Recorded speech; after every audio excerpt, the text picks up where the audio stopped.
Well, hi, all my friends. So I had a big old potluck yesterday. Made a big old pot of Italian goulash, and I haven't made that much pasta or hamburger for people, more than 30 people for a long time because it's only been Juliana and me. So I'm like, am I putting enough in? Anyway, it came out good. So it's always good the second or third day. So some people enjoyed it, and we got to say goodbye to one of our very dear interpreters. It was a friend of mine here in Ventura, Elaine. She's going back to Boston, and then my good friend Sheehan is going to be going back at the end of the month. So, but we'll still be in touch. Her in-laws are here, and so I'll still be able to see her and talk to her, and I am her, and so still be friends. But it'll be different. She won't be there at work, and won't be able to see her cute little smile and hear her laughter and stuff. The human touch is not going to be there, but her presence, her physical presence. But she'll still be around, and I get to see her every now and then. So that's good.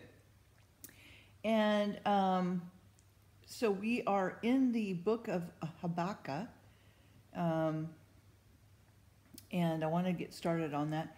Nothing else going on, that I'm going to mention. I'm going to be going to Westwood tomorrow for my guitar, and I might film it when I'm there, do a little video of it, and show it to you guys, and show you a little Westwood area.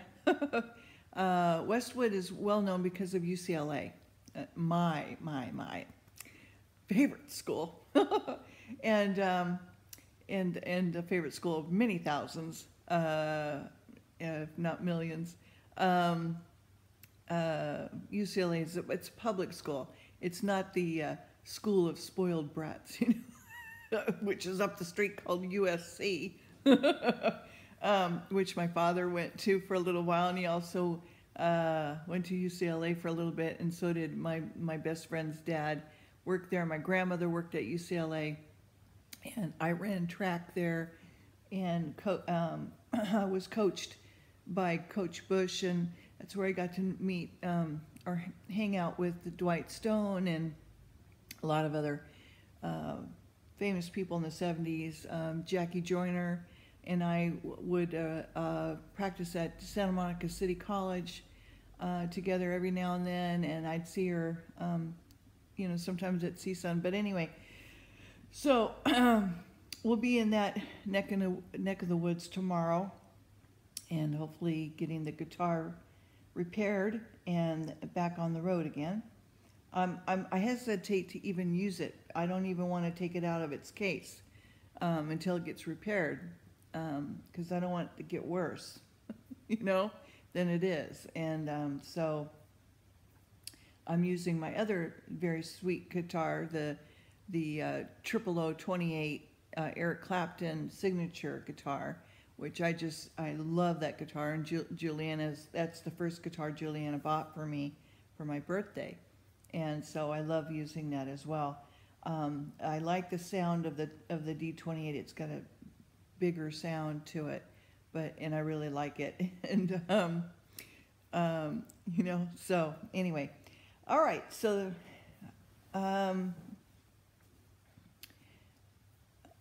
still would like you to keep each other in prayer, and please know that every single one of you out there has a soul. You have a soul that was given to you by God. It's a gift from God. And that you have a guardian angel, and that guardian angel protects your soul, is the gatekeeper for your soul. And if you want to know more about angels and guardian angels and how the Lord uses them as his creatures that he made, okay, we, according to the Bible, are a little lower than the angels, but actually we're not.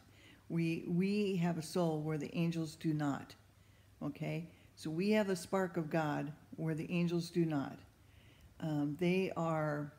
We can become angels, okay, according to Swedenborg. So I'm not quite sure how all that works, but because if we always have a soul, we never lose that. So I'm not quite sure how that works. I need to check that out. But anyway, they are always with us for eternity until we return to heaven. Anyway, and then I don't know what happens after that, but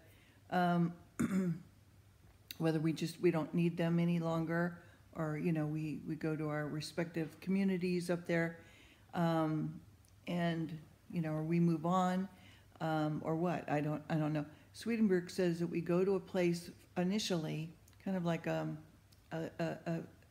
what he calls the community of spirits, and some of us stay there for a short time, and then we move on.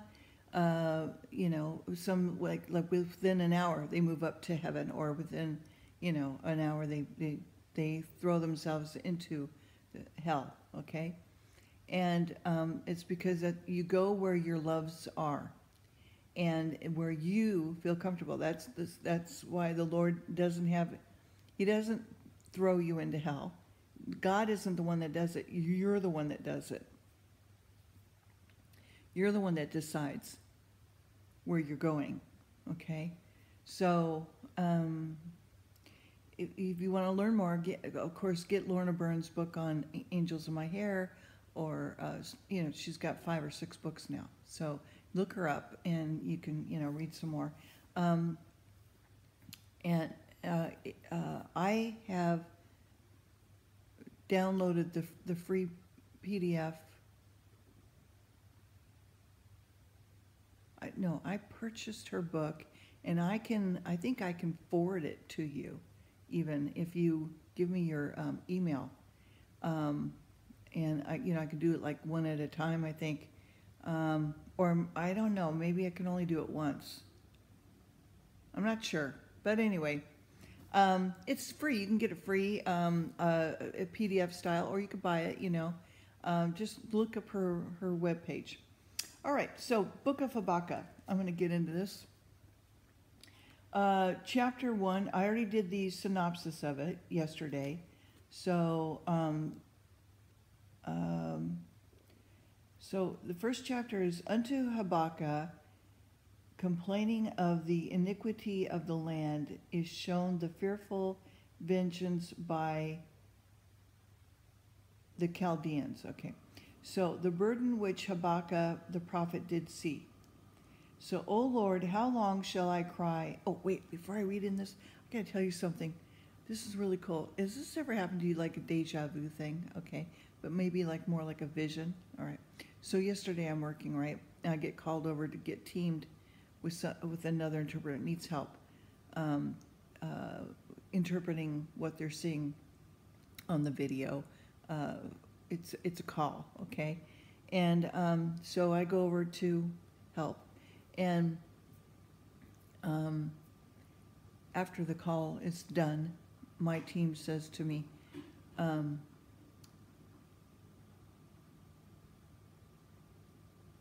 that, what was it? That it was like deja vu. They had a premonition, a vision, a dream, if you will, that they were going to leave their present job and come back to where I work, and that they would that she would call a team over, and it would be me. And so yesterday, I get called over to her, and she like freaked out because when you call a team, you don't know who you're going to get, okay? And so she goes, Margie, and she tells me the whole thing, and I'm like, wow, that is so cool. So that's your intuition. So when you work on your intuition, that's from the Lord, okay? That's opening you up to your higher spiritual connection to God. Okay, that's all right. Sorry for that aside. I digress. Okay, so back to the Bible reading. All right, so the burden that Habakkuk the prophet did see. O Lord, how long shall I cry and thou wilt not hear, even cry out unto thee of violence, and thou wilt not save. Why does that show me iniquity, and cause me to hold grievance?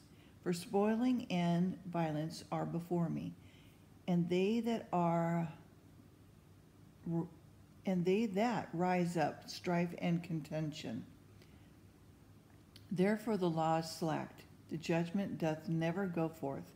For the wicked doth compass about the righteous, therefore wrong judgment proceedeth. Behold ye among the heathen, and regard and wonder marvelously, that I will work a work in your days which ye will not believe, though it be told you. For lo, I raise up the Chaldeans, and bitter and hastily nation, which shall march through the breadth of the land to possess the dwelling places that are not theirs. They are terrible and dreadful. Their judgment and their dignity shall proceed of themselves.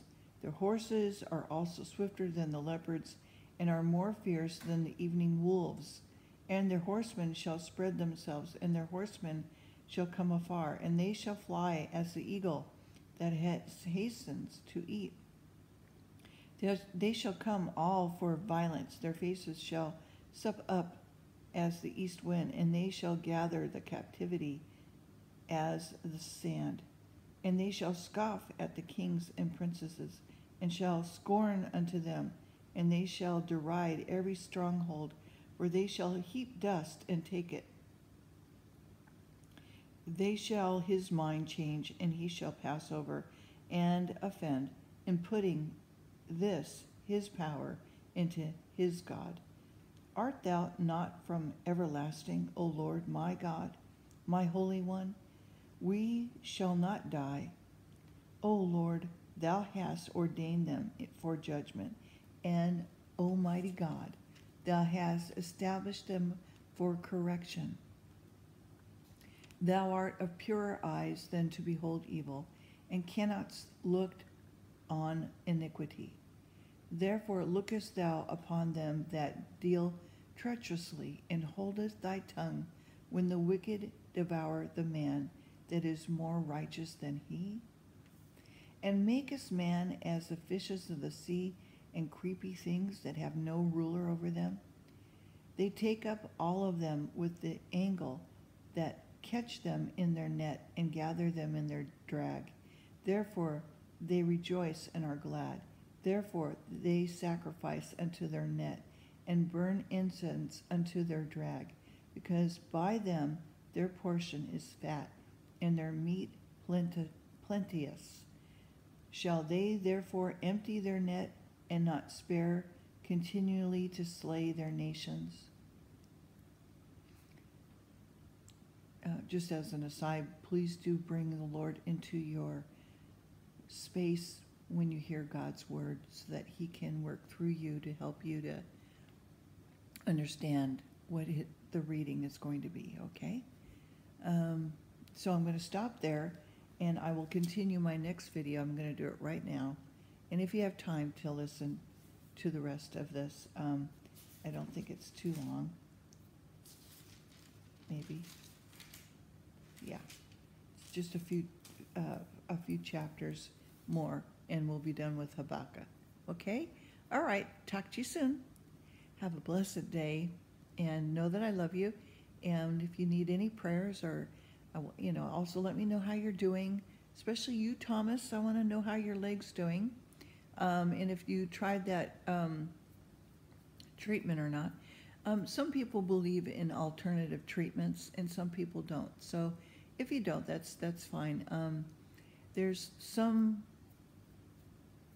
alternative treatments that do not have scientific background in them, and some that do. So you have to just go with what you know is right for yourself. Okay. I'm praying for you, buddy, keeping you in prayer, and I hope that all my subscribers will keep Buddy in prayer. He has cancer, and so if you could please pray for him, I would appreciate that. I know he would too. So you have a blessed day. Take care. Bye-bye.